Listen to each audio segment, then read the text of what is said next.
Welcome to Burlap Teachers. Enjoy the video. In this video, I will explain how to easily get tuna in Dreamlight Valley. First, you will need your trusty fishing rod. Tuna is a valuable fish, perfect for cooking or selling, and it can be found in two main biomes. Head over to either the Glade of Trust or the Forgotten Lands to begin your search. These areas are key to a successful tuna haul, so make sure you have unlocked them. Once you are in the Glade of Trust or Forgotten Lands, keep an eye out for fishing ripples in the water.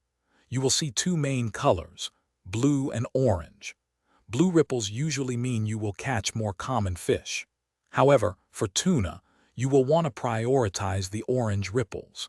These spots have a much higher probability of yielding rarer catches, significantly increasing your chances of reeling in that delicious tuna.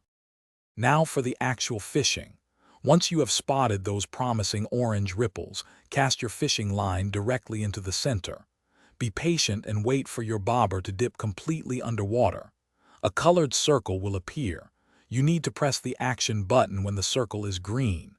Timing is crucial here, so practice makes perfect.